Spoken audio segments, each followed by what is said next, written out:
জামায়াতে ইসলামের আমিরের সাথে বাংলাদেশে সফররত ইউরোপীয় ইউনিয়নের ইলেকশন অবজারভেশন মিশনের উচ্চ পর্যায়ের প্রতিনিধি দলের বৈঠক হয়েছে। এছাড়া স্পেনের রাষ্ট্রদূত তার সাথে সাক্ষাৎ করেছেন।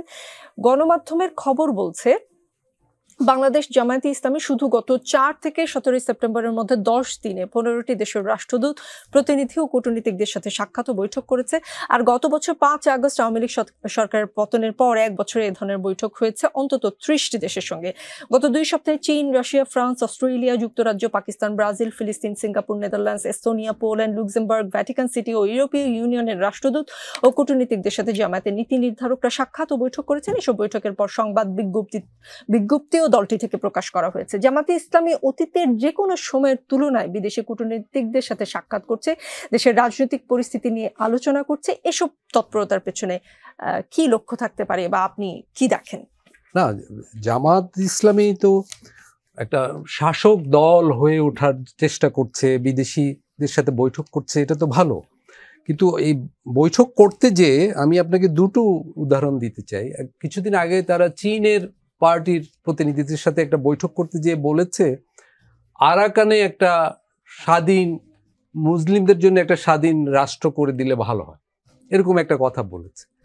সর্বশেষ এই যে একটু আগে আপনি যেটা বললেন যে ভারতের বিরুদ্ধে ৫০ লাখ লোককে আমরা দিয়ে যুদ্ধ করাবো,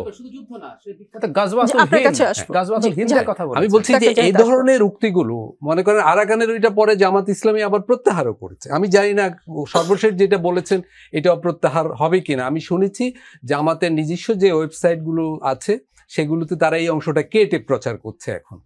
কিন্তু আমি বলবো এগুলো বাংলাদেশের সাথে এইসব দেশের সম্পর্কের জন্য ক্ষতিকর। বর্মার সাথে আমাদের সম্পর্ক কি হবে? আমরা তো বর্মা এবং ভারত দুটো তো আমাদের প্রতিবেশী, আমরা কিন্তু প্রতিবেশী পাল্টাতে পারবো না। প্রতিবেশীদের সাথে আমাদের সম্পর্ক থাকবে, কিন্তু আমাদের উইন উইন একটা সমাধানও করতে হবে। প্রতিবেশীদের সাথে আমরা তো সারাক্ষণ যুদ্ধ লাগিয়ে রাখতে পারবো না বা উত্তেজনা তৈরি করতে পারবো না। আরাকানে আমরা কেন একটা স্বাধীন রাষ্ট্র গঠন করতে যাব, বা চীন কেন সেটা করে দিবে? এই ধরনের প্রত্যাশা খুব বিপজ্জনক। ভারত সরকার গত ১৫ বছর বাংলাদেশে নানা ধরনের ভুল পদক্ষেপ নিয়েছে। নির্বাচনে তারা ইঞ্জিনিয়ারিং করার চেষ্টা করেছে, তারা একটা দলকে মদদ দিয়ে গেছে অনৈতিকভাবে। তিস্তা চুক্তি হয়নি, পানি বন্টনে তারা সম্মত হচ্ছে না। এগুলো বিষয়ে আমাদের অবশ্যই কথা বলতে হবে, এসব বিষয়ে দাবি আদায় করতে হবে, বাংলাদেশের ন্যায্য হিসা আদায় করতে হবে। কিন্তু ভারতে আমি ৫০ লাখ যোদ্ধা পাঠাবো, এটা খুব বিপজ্জনক। কারণ এটা ভারতের ভেতরে সাধারণ মানুষের মধ্যে বাংলাদেশ বিরোধী, অযথাই বাংলাদেশ বিরোধী একটা মনোভাব তৈরি করবে এবং বাংলাদেশ তাদের কাছে অযথাই একটা শত্রু রাষ্ট্রে পরিণত হবে।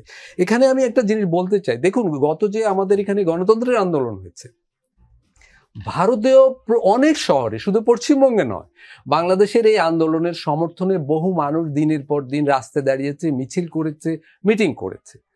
এবং আমি বলবো যে জামাত ইসলাম যে স্বাধীনতা রক্ষায় যুদ্ধ করবে বলছে, এটা কিছুটা হাস্যকর। কারণ ৭১ সালে তো তারা যুদ্ধ করেনি। ফলে এবং অযথা এখন এগুলা বলে মানে ভারতের সাথে সম্পর্কটা আরো খারাপ করার প্রয়োজন নেই। ভারতের সাথে ন্যায্য বিষয়গুলোর মীমাংসা করা উচিত। আমি আরেকটা জিনিস বলে আমার শেষ করব। আপনি একটু আগে ডক্টর জাহিদকে বলছিলেন ছবি তোলার বিষয়। দেখুন, এটা আমাদের দুর্ভাগ্য যে এখনো গত সরকারের মতো আমরা মার্কিন যুক্তরাষ্ট্রের একজন প্রেসিডেন্টের সাথে ছবি তোলার জন্য পাগল হই। মানে গণ অভ্যুত্থানের পর নতুন বন্দোবস্তের সরকারও ঠিক এইটা করতে আরাম বোধ করছে।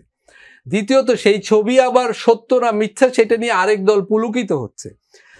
এখন তো এইটাকে আমরা বড় অর্জন হিসাবে দেখাচ্ছি, কিন্তু গত এক বছরে দারিদ্র্যের ক্ষেত্রে, কর্মসংস্থানের ক্ষেত্রে আমাদের তেমন কোনো বড় অর্জন নেই।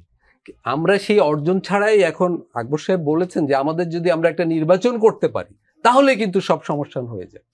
এবং আমাদের একজন উপদেষ্টা আমলাদের দোষারোপ করে পদত্যাগ বা ক্ষমতা ছেড়ে আসার চেষ্টা করছেন। দেখুন, আমলাদের কোনো প্রতিনিধি দল নেই বলে এই কথাটা বলা যাচ্ছে। আমলাতন্ত্রের কোনো প্রতিনিধিকে যদি আপনি এখন ইমিউনিটি নিয়ে কথা বলতে দিতেন, উনি কিন্তু উপদেষ্টাদের সম্পর্কে আরো অনেক কথা বলতে পারতো, যেটা হয়তো খুবই বিব্রতকর হতো। ফলে আমি বলবো যে উপদেষ্টাদের এবং একই সাথে আমাদের রাজনীতিবিদদেরও আরো দায়িত্বশীলতার সাথে কথা বলা উচিত, দায়িত্ব নিয়ে কথা বলা উচিত। এমন কিছু বলা উচিত না যাতে করে দেশের জনগণ এবং পুরো বাংলাদেশ রাষ্ট্র কোনো বিপদের মধ্যে পড়ে।